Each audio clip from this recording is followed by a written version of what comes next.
Hey Raghunath, tell everyone about our Patreon community. Sure, Kastuba. The Wisdom of the Sages Patreon community is an incredible online yoga resource. If you like the type of yoga wisdom and culture we share on the show, then our Patreon community is a great next step. This is a listener-supported podcast, and any level of sponsorship will unlock a wide range of live and archived classes, talks, and even workshops. Raghunath teaches, I teach, and we have a host of other excellent teachers on topics ranging from yoga philosophy, asana classes, storytelling, Ayurveda, kirtan, cooking, meditation, and a lot more. We even have an incredible online Bhakti 12-step recovery group. So if you want to check it out, go to patreon.com/wisdom of the sages. All right, let's get it on. Om Namo Bhagavate Vasudevaya. Om Namo Bhagavate Vasudevaya. Om Namo Bhagavate Vasudevaya.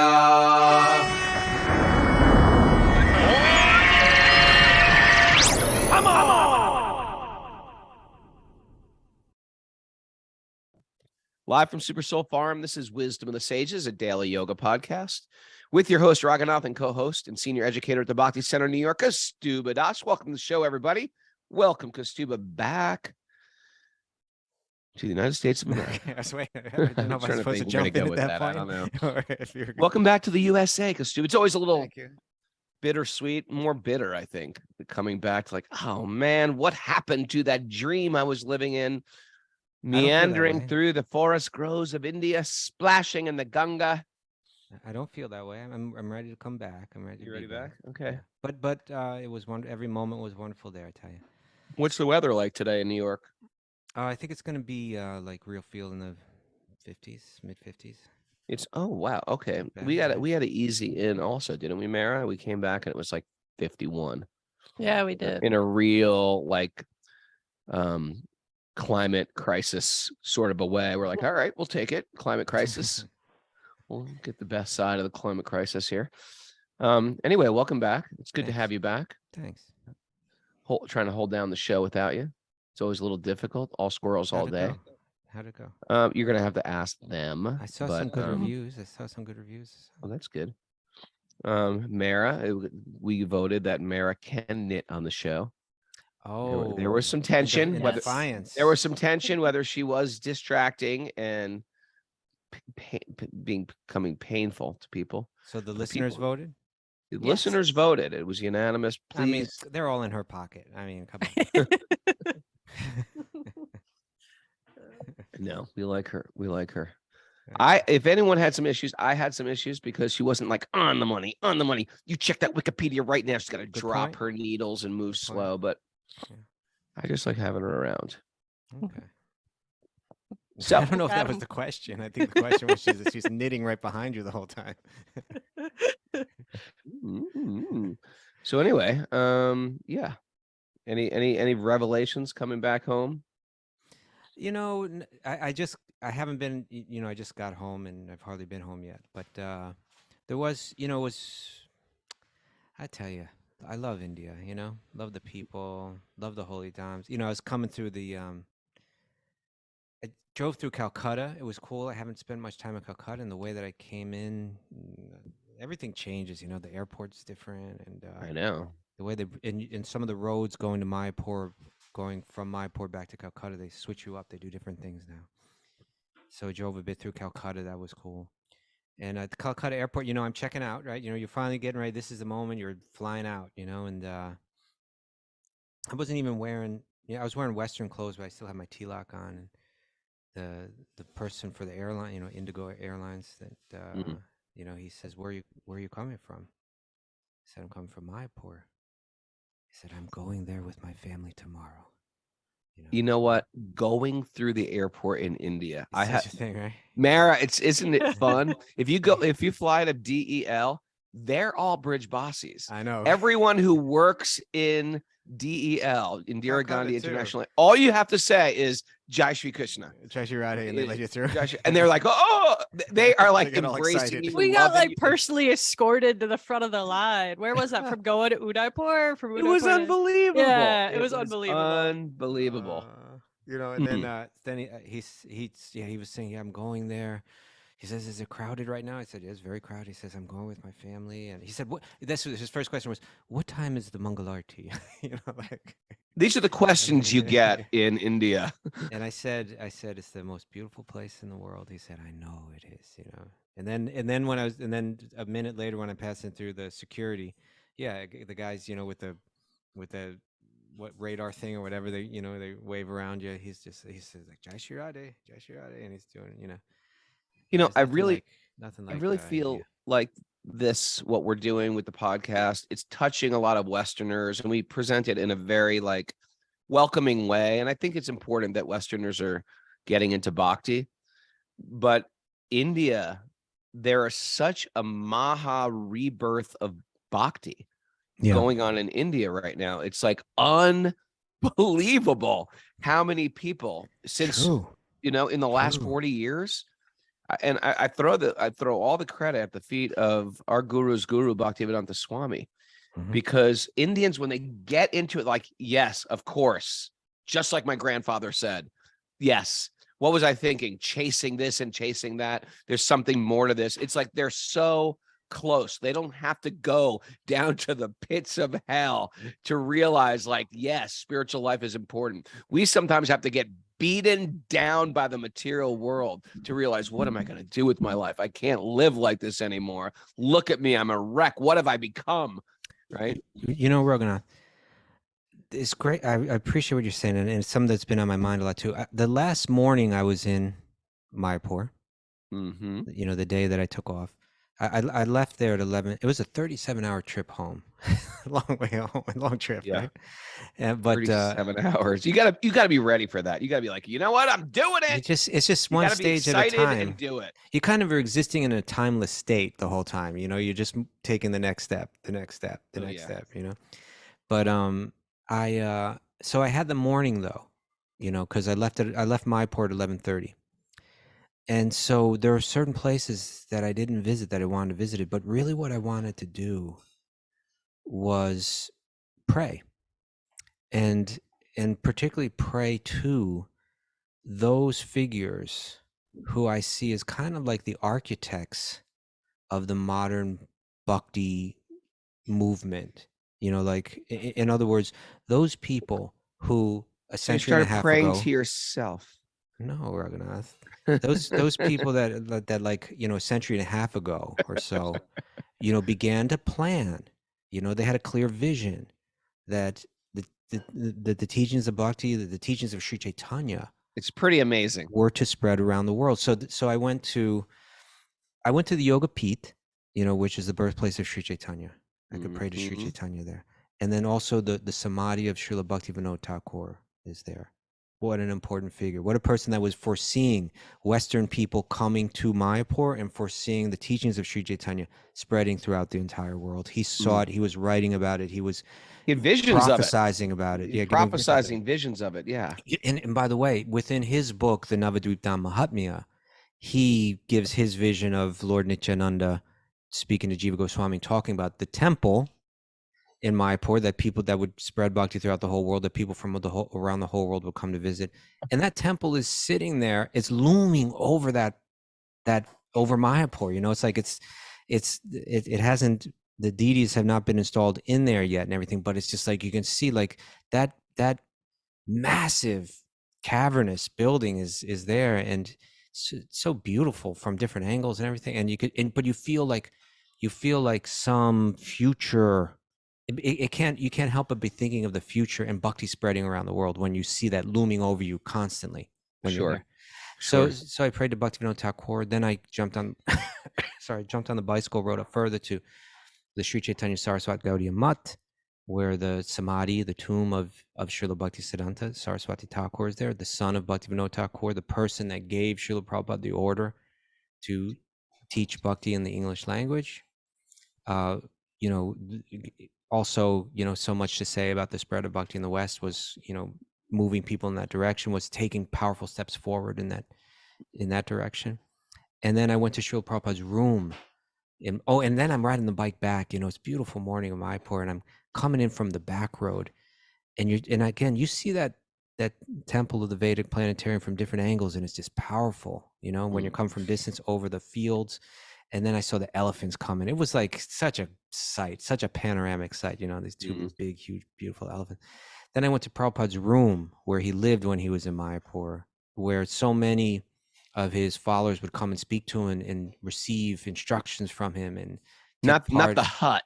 They still have the hut there. The room in the Lotus building, you know, where my guru was told to go to China, where so many things happen. So there, and then I went to the samadhi of my guru.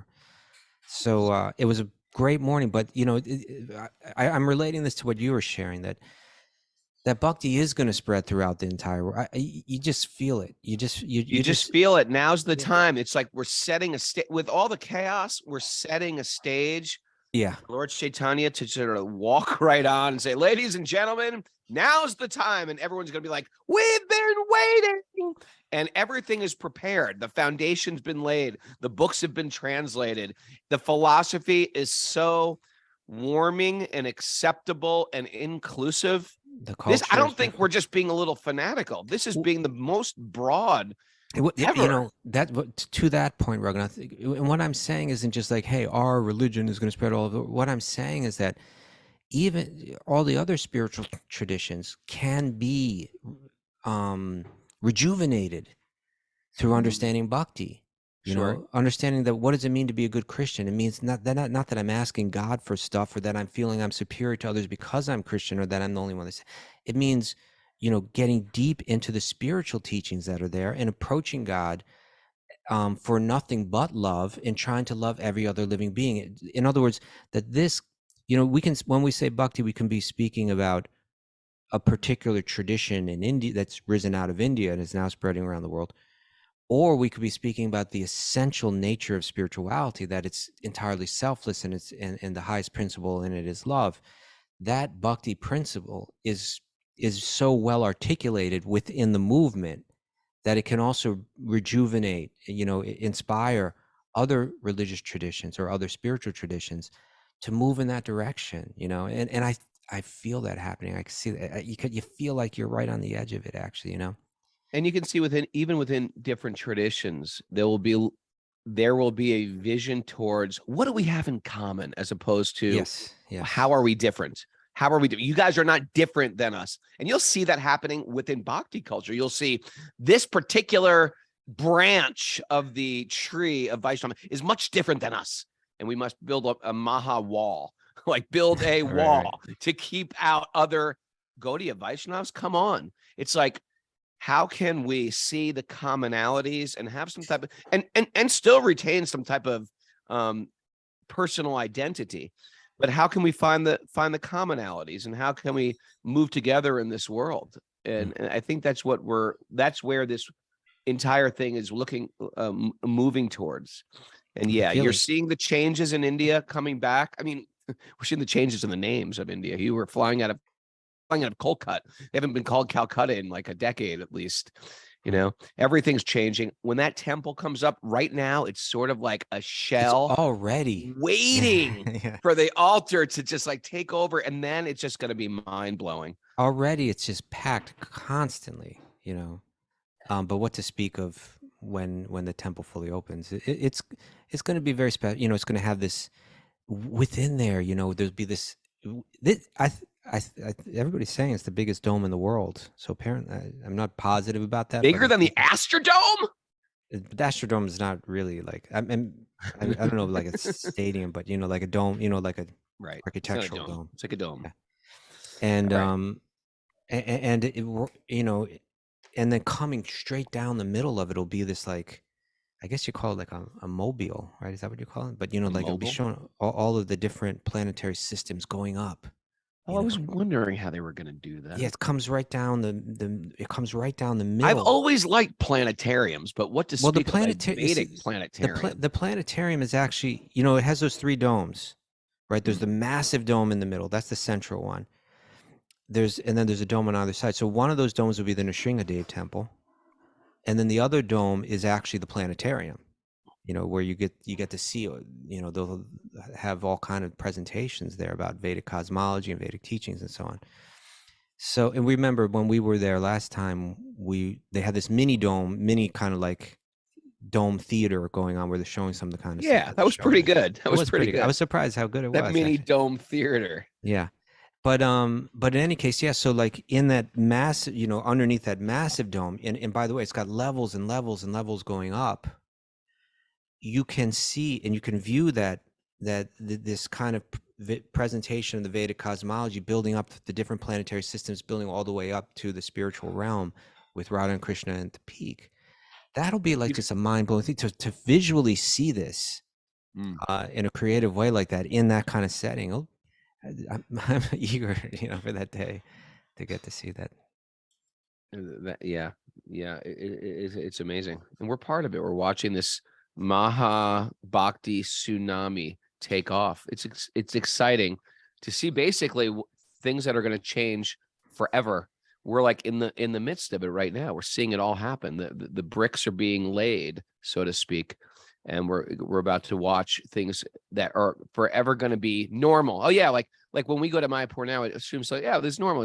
We're going to Mayapur, but there are people who came before us that they actually purchased that land, and they like acquired it and they built the first huts and places. Like we are at that place right now in a maybe a bigger way. Yeah. Exciting stuff. So excited. So in any case, all that being said, I'm excited to be back, and everything, I don't feel disconnected. I feel connected in the service that I have to do, here. Me too. Mara too. I think Mara feels connected too. I think so. Yeah. All right. So, well, we miss you. We've talked about Rsabdeva. Yeah, and we've been why don't we get a little nugget here? How about announcements first? How about an announcement, Mara? Any good announcements? Okay. Sure. We have a Bhakti recovery group meeting today at noon. And then tomorrow morning with Josh Kane at 10:30 a.m. There's an asana class for our Patreon members. All right. And now we got nuggets, right? And these nuggets, I think they'll relate to what we're going to discuss about Rsabdeva today. Freak out. No, there you go. Oh, there we go. Okay, I've got a nugget for you today. This is from Candy Chang. Yeah, now you know Candy Chang is? Yeah, well, I have to admit, I didn't know who Candy Chang was until this morning. But I'm a little confused because I looked up Candy Chang and it mentioned that she won like Miss Chinese Canada award or something like that, and she's an actress. Parents, don't call your daughter Candy. We have bad. It's just a nickname. You think so? Yeah, maybe it's a nickname. Maybe she had a Chinese. When someone named Shama Sundar moves to Elizabeth, America, and they say, "Yeah, my name's Sam." But in any case, you see, there's these two Candy Changs, unless they're both the same, which I don't think. But I think this one isn't the actress. I think this one may be. Well, here I'll read the bio. Through the activation of public spaces around the world, Taiwanese American artist Candy Chang creates work that envisions the future of communal ritual in an increasingly alienating world. Her practice includes participatory public artworks of anonymous handwritten reflections, as well as reproductions of these reflections through video and mixed media, etc., etc. She is interested in the future of ritual and public life and merging traditional Asian arts with the modern psyche. She is a caretaker of over 1 million handwritten anxieties, hopes, pains, and moments of grace in the early 21st century. So she's most known for a public installation, Before I Die, which reimagines how the walls of our cities can help us grapple with mortality and meaning as a community today. So she does these big public art fixtures Yeah. And one of them was Before I Die. And people would write on like Before I Die. Is it actually? I would like to meet Candy Chang. Maybe we have to have her on Walk on Wednesday. Yeah, let's have Candy. What? Karen just gave me a look.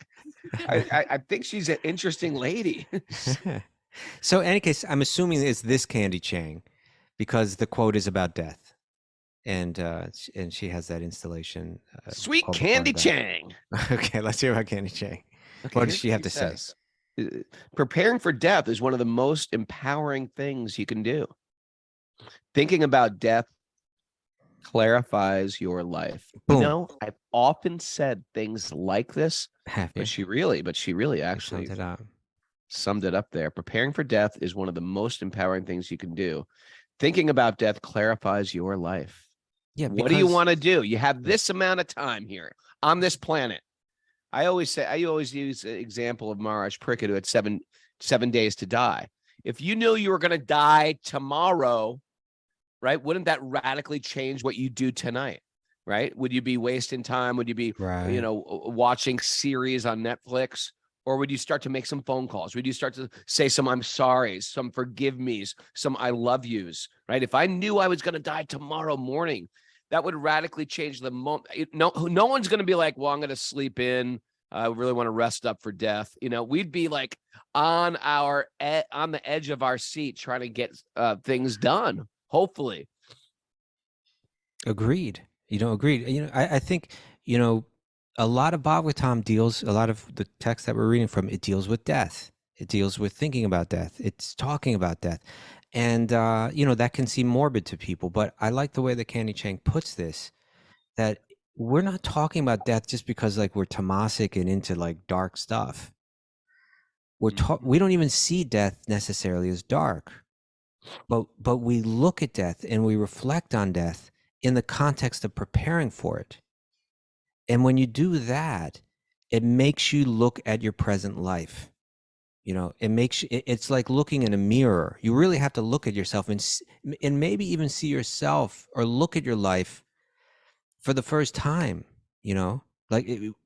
really scrutinizingly. Like we tend to just be moved by the energy of the world. And we think we're making our own decisions, but we're kind of just like following a path that's laid out. We all get up, we go to work, we try to make some money, we try to find some pleasures, and we're not thinking about it very deeply commonly.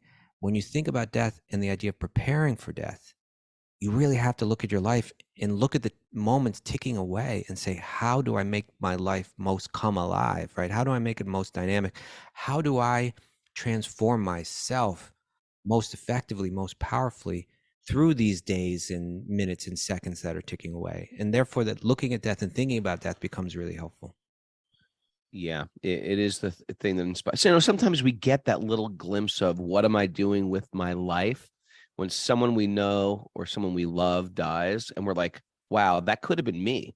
Like we see our temporality in a friend's mortality. We say, oh, I get it. I could die. What am I doing? And for like 3 days or 4 days, we become incredibly enlightened and sober. And I'm going to change things. I'm going to be a new person. I'm going to get serious about my life. And then after the funeral, a few days go by and we sink right back into habits. And so in Bhakti, we do remind ourselves, and it's not to be morbid that we remind ourselves of temporality, but it's to actually move, work, wake up. And it's a big thing of our spiritual practice is we talk about death. We talk about tragedies. We talk about the sinkholes of material existence. Yeah. I was just reading another quote about death. I'm trying to see, maybe I could pull it up right now or see who said it. But it was what he said was, he said it's like, that feeling that you have when you're walking, you're in the dark and you're walking up a flight of stairs, and you get to the top stair, but you don't realize it's at the top one. So you're taking a step, like to take another step, and then like you kind of have that feeling. Yep. You think another stairs there, and there's not, and suddenly you're falling in a sense, and it's like some very uncomfortable, awkward moment. That's a blend of like, I guess it's a blend of different things. But in any case, what this person said was that when someone near to us dies, it's kind of like that. We're kind of reminded of what we already know, that we're going to die, but that we don't think about. And it's very awkward to sit in that space, for a moment, and then you forget about it again until the next person dies, Well, that's why I was inspired by Shakespeare, who kept a skull on his desk, to remind him of his mortality. That's how I started collecting skulls. Yes, Raghunath. I don't have a human skull. That would be, I think they're hard to get, but I just, it's part of my fascination with, another great one for waking up from the material existence is walking through cemeteries. It's very powerful because you realize these people had lives and dreams and hopes and families. And there they are. There's the family. There's the kids. There's the parents. There's the grandparents. There's the family name. It's got a beginning. It's got a beginning, middle, and end, right? That's what we don't see that our life has. We just think, well, I'm alive. And there's an end. There's an ending point to this you-ness. Mara. It's not forever, Mara. Wake up. Kelly Skinner found the quote for me. Here it is. Okay, right? Hold on. Let me put my glasses. This is from Lemony Snicket. Lemony Snicket. Okay, I was like, who's Lemony? Lemony Snicket. She's French. Horseradish. I don't know what that means, but I'm sure many of you do. So it's a curious thing, the death of a loved one. We all know that our time in this world is limited, and that eventually all of us will end up underneath some sheet, never to wake again. And yet, it is always a surprise when it happens to someone we know. It is like walking up the stairs to your bedroom in the dark and thinking there's one more stair there, and thinking there is one more stair than there is. Your foot falls down through the air, and there's a sickly moment of dark surprise as you try and readjust the way you thought of things. Wow. And we've mentioned it on the show a few days back. I don't know if you brought it up again, but someone that we know, someone that we respect, is preparing, is going through, entering into death right now. Is there a reason you're not mentioning the name? I just did. Kadambakanda Maharaj. Okay. And he stopped taking food. He's just drinking water. And his consciousness is very high. And we know that in his case, and in probably most of the cases where people die, where it's not like a sudden death, there's a lot of pain involved.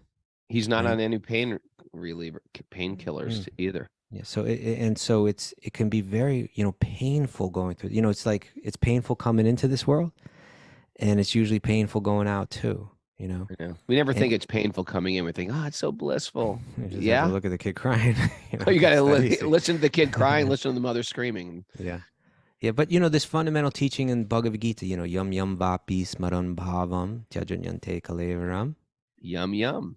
That's a good one. Tam evaiti kaunteya sada tad bhava bhavata, right? That whatever state of being one remembers when they leave the body, which is largely based on how you've lived your life, how you've prepared for that moment. Then that's essential in determining what your next phase will be like, what your next life will be like, what your next existence will be like.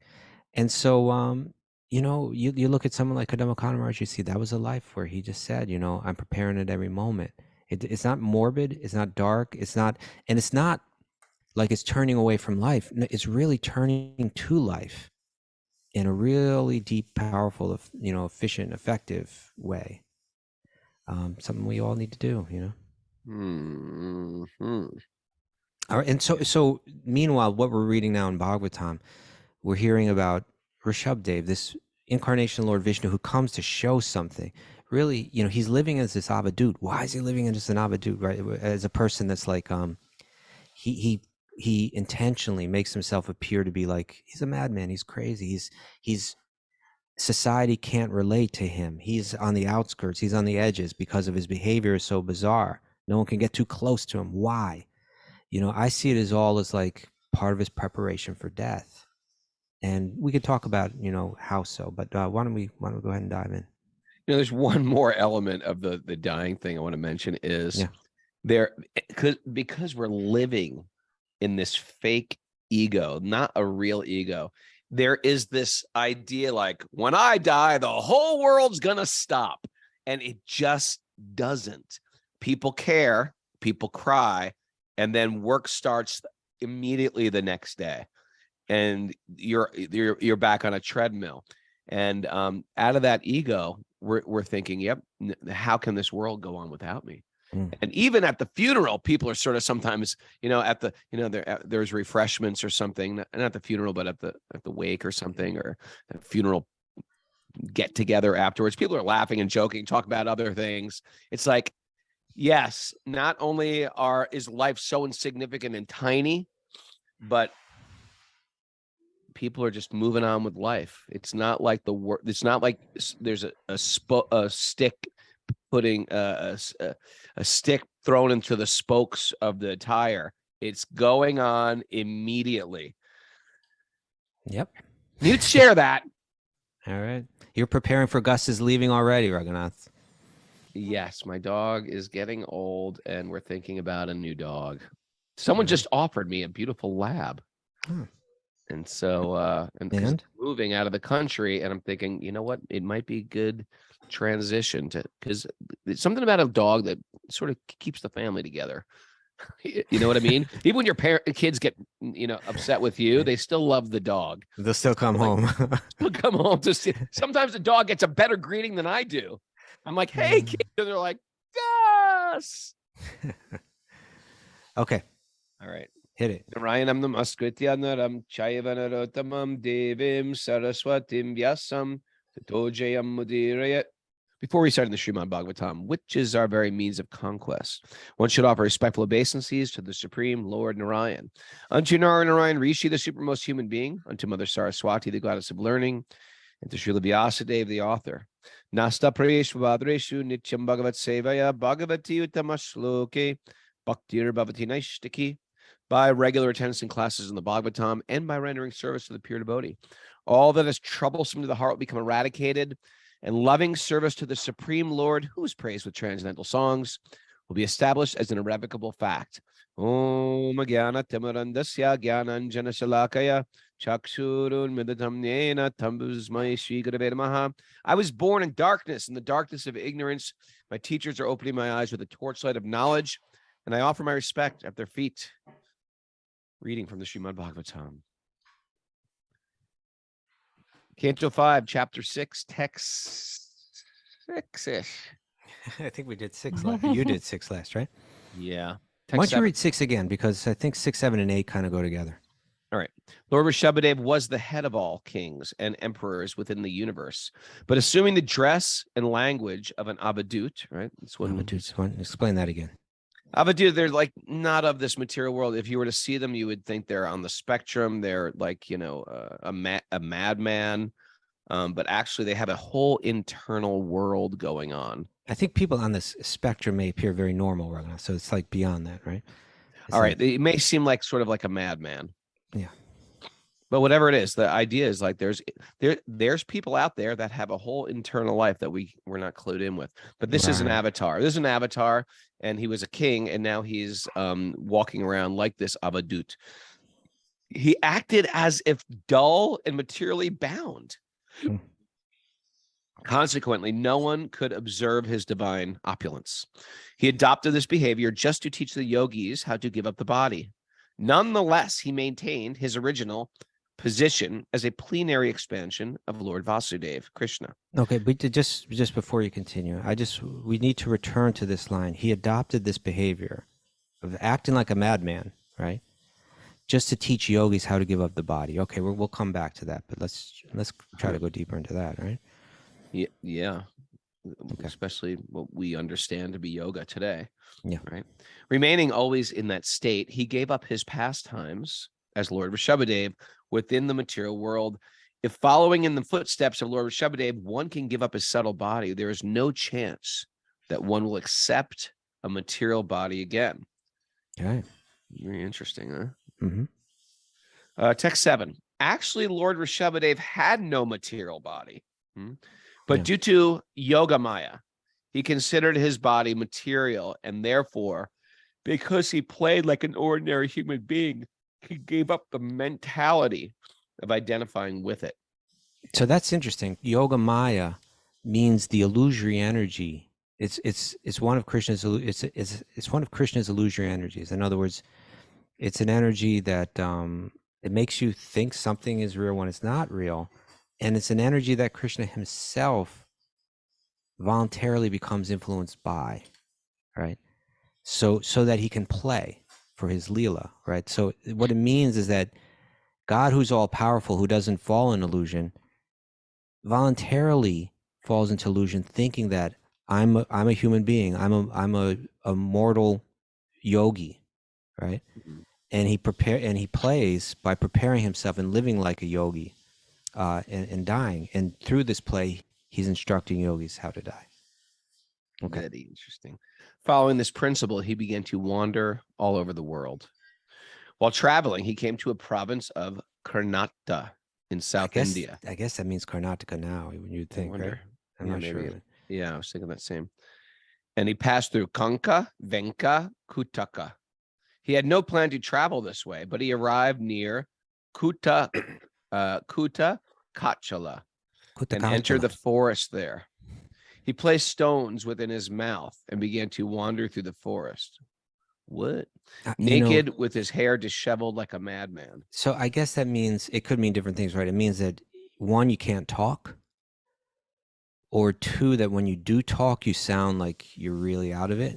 I think it has something to do with that, right? Here's another option. Yeah. Native Americans, and I did this myself. I fasted through the Grand Canyon, hiked and fasted and sucked on a stone the entire way. So stone sucking, huh? Stone sucking to get the minerals from the stone. It was a way that the Native Americans would hike through the deserts. Okay, I don't think he was doing it for minerals. You don't think he was doing it for minerals? No, I think it was all part of this plan of, he's placed and he's wandering, because it's also mentioned that he's naked, that his hair is disheveled, that he's like a madman. So it seems to be in that context, right? Okay. So you got a few stones in your mouth and someone asks you a question, you respond. It sounds like spit out a stone. They'll really think, boy, he's mad. It's like that. It's like that Seinfeld episode where Kramer went to the dentist. Kramer went to the dentist and he had no mouthful of Novocaine, and they brought him to some kind of telethon, thinking that he was, they were raising funds for him. Alrighty. Okay. And why don't you read text 8 as well? Text 8. While he was wandering about, a wild forest fire began. This fire was caused by the friction of bamboos, which were being blown by the wind. Isn't that interesting? The rubbing of bamboos can cause a fire. In that fire, the entire forest near Kutachala and the body of Lord Rsabdeva was burnt to ashes. Okay. So that's talking about his preparation for death and death, right? Mm-hmm. And we're hearing that as Vishnu, he's playing a pastime. He's kind of like enjoying playing this role, but it's kind of like setting an example for how yogis can die. It's certainly one path amongst many. It's like, it's not, sure. Everyone has to dishevel their hair, wander around naked like a mad person with stones in their mouth. But my question is this, and I think it's something that we need to examine. Like, what was Rsabdeva doing by living as an avaduta? Or let's like phrase the question even a little bit more focused. What was he trying to avoid in this world by living as an avaduta, as an apparent madman? And that being said, are there principles there? We may not do this ourselves, but are there principles in what he was doing that we can apply in our life in our own way, like in a way that may not be as extreme? All right. So I was thinking of a few. I don't know if you have a few thoughts on that too. Let me hear what you got. Well, I was thinking one thing is, it's within yogic literature, there'll always be an emphasis on how we use our own words, right? How we speak with others. Yeah, it's interesting because in the modern yoga community, they don't talk like that much, but that is a very, very important principle because what comes out of our mouth creates our environment. Yeah. And also not only what's coming out of our mouth, definitely part of it, like the stones in the mouth, but Right. also those conversations that we're willing to participate in, what we're here. Like, in other words, what's the quality of our discussions? And it's better to have no discussion than to be involved in discussion that drags your consciousness down, that drags your consciousness. And when I say down, I don't mean only things like, dark topics or, but I mean any topic that's not positive, that's not moving you forward, is wasting time, wasting precious time, and death is coming. So there's this word prajalpa. Maybe that's our Sanskrit word for the day, right? Prajalpa, which means that kind of unhelpful talk for the yogi, right? That talk that is just, it has no real true value, on a yogic level. So by living as a madman, you avoid all that, right? Yeah. That's cut out of life. Now, another thing I was thinking about, just in more general, the entanglement of regular material affairs, the entanglement of family, the entanglement of the workplace, the general social entanglements that dominate most people's lives, right?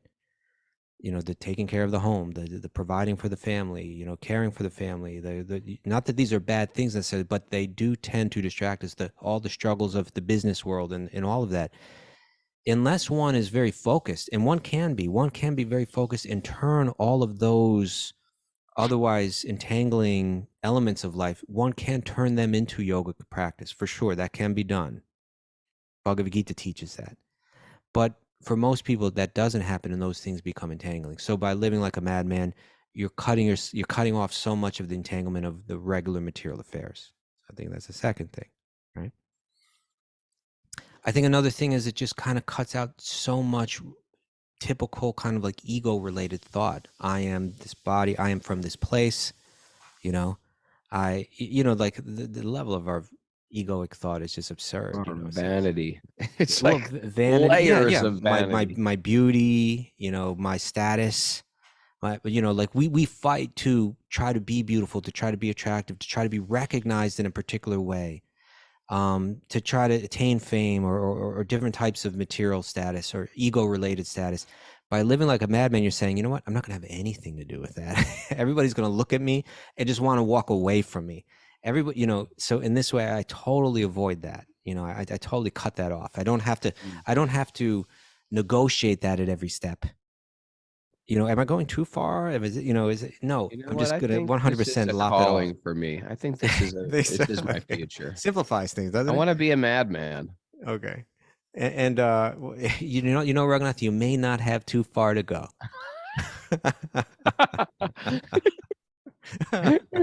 I say that with deep affection. Thank you.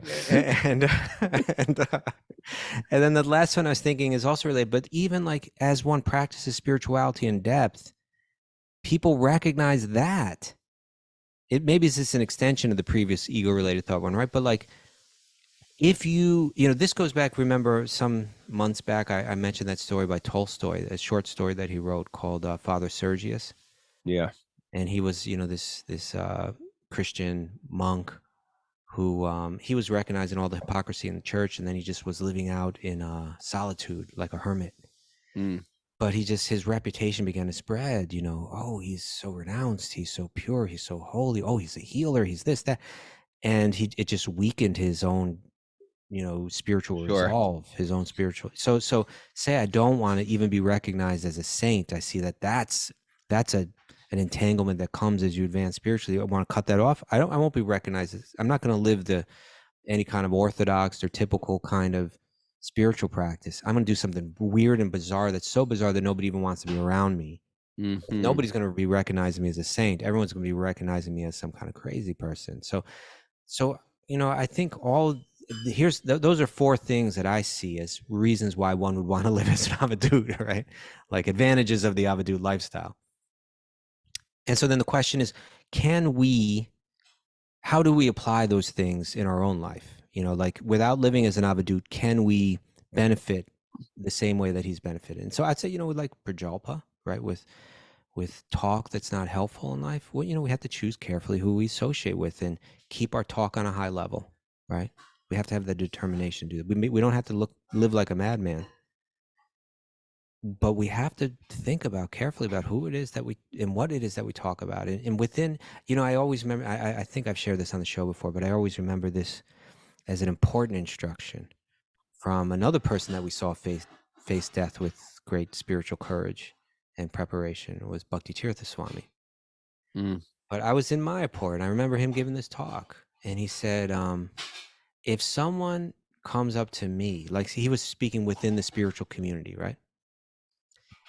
And he was saying, if someone comes up to me and they want to talk some kind of gossip, if they want to talk some kind of maybe the criticism of another, whatever it might be, some prajalpa, some unuseful talk. Now, a less evolved yogi might say, well, I'm just going to tell them how off they are, right? I'm going to put them in their place. His response, in other words, or without even necessarily doing that, but just like thinking about what it reflects about that person, he flipped it and said, if they're willing to if they're coming up to me with these kind of conversations, what does that say about me? That they would think that I'm a person that would be interested in entertaining such conversations. Nice flip.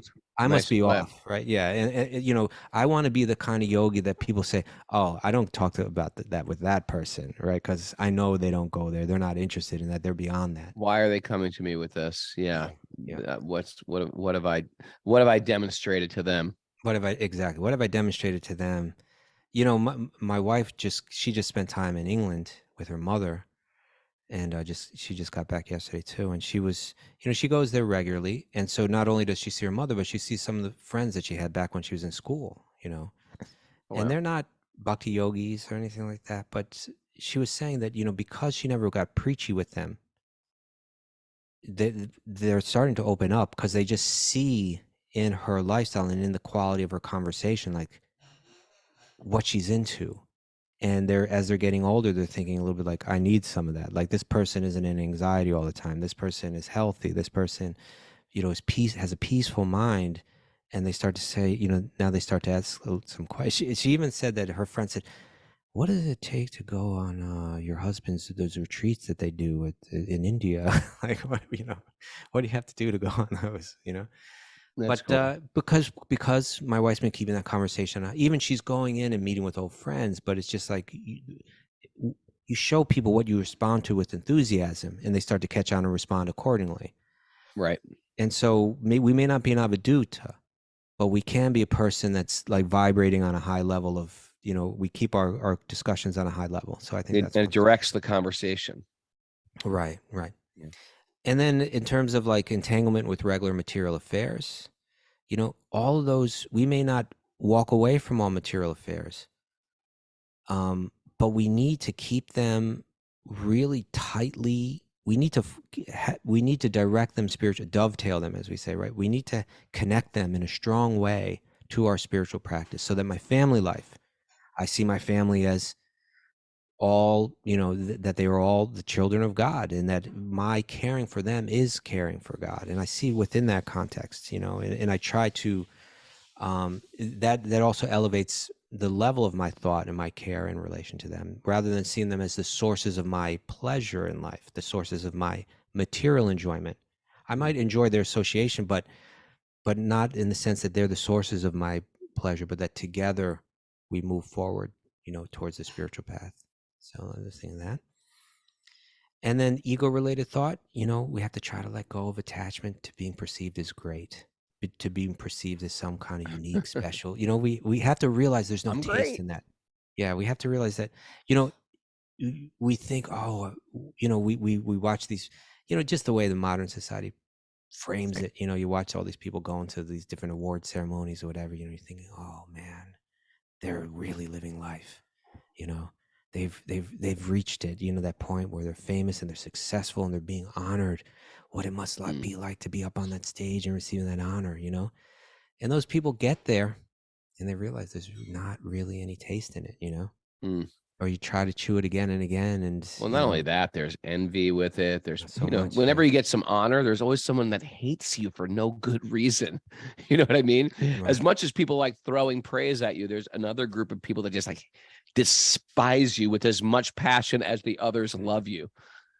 Yeah, right. So you just there's no happiness there, you know, and more or less the same thing with the being seen as saintly, you know, like it's like, are we willing to like it's all really these things are all laid out in the writings of the great saints, even you know from our Bhakti tradition, from the Christian tradition, you know, you see the same thing too, you know, like they get it that if you advance spiritually, the natural development is that people begin to respect you for that and show you special honor.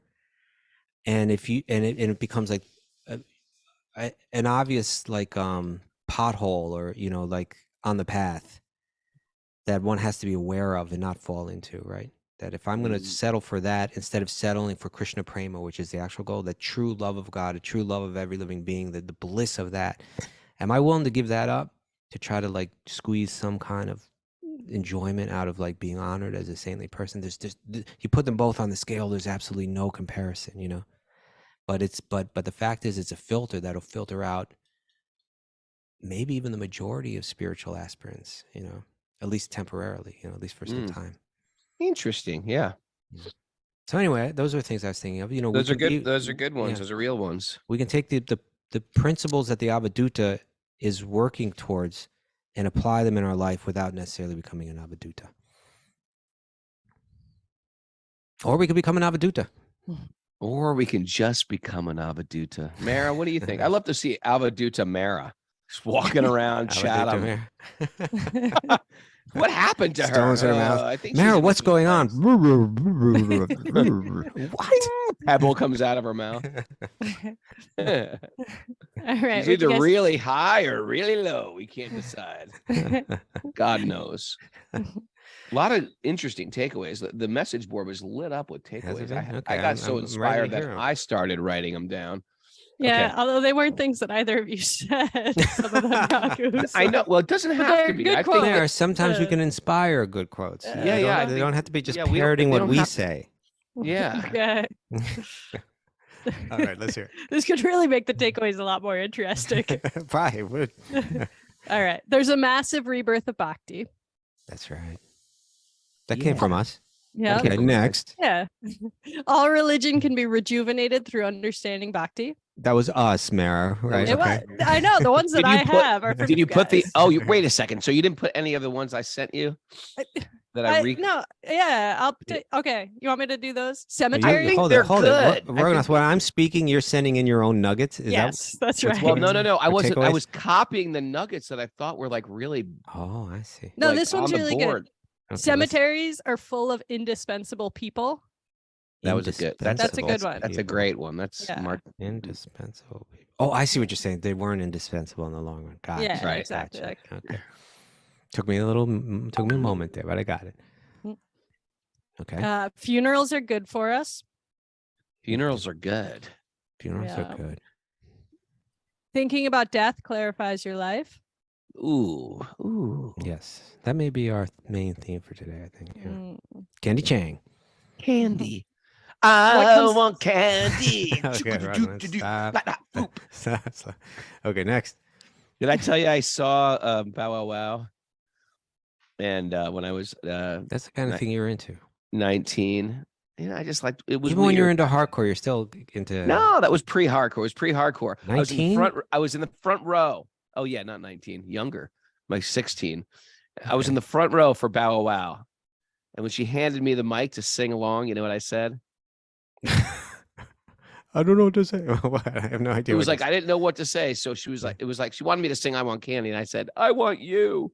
I was 16. Okay. All right, Raghunath. I got backstage for Bow Wow. Amazing. What was her name? Her name was Annabelle. And then I met her. I met her years later on tour with anyway, she was that was like Malcolm McLaren's project after the Sex Pistols, right? You tried to make them the next big thing. Didn't quite catch. All right, Mara. Mara's sitting there waiting. That was a detour. Big time squirrel. Better to have silence than degraded conversation. It's true. Better. It's better. Yeah. Don't be attached to honor and recognition. Nope. Oh. And wait, that's the and? Wait, I've sent you so many things. I can keep going, but you. There's so many good ones, man. It's 7:01 already. There's an ending point to this life. Death is coming. Yeah. And you die, and then people go directly to the buffet for the potato salad. Oh. Yeah. Ouch. Yeah, they go right for the potato salad. Ouchie! Thanks, people. Potato salad is more like a picnic thing. I don't think it's a funeral thing. Oh, no. Funerals, they eat potato salad, Kastuba. All right. Thanks, everybody, for joining us. Hey, if you're listening to us on YouTube, hit the subscribe and the bell icon and write a comment. Tell us how you like the show. Also, go to Apple Podcasts. Tell us how you like the show. Tell us your story. I read all those on Apple Podcasts, too. Yeah. And if you like what we're doing, you can support us. It's a community-supported podcast. Go to patreon.com/Wisdom of the Sages. Wisdom of the Sages. Patreon.com/Wisdom of the Sages. Give anything you like just to show some support. It's appreciated. And we do this every day, study the Srimad Bhagavatam. It's a little wisdom, a little direction, a little focus. Start your day. You can join us live or listen to us wherever you get podcasts. Thanks for this growing community. It's really inspiring. Got to get the kids off to school, so I'm going to check out. Thank you, everybody. It's a magical day. It's a beautiful day for... I believe in magic.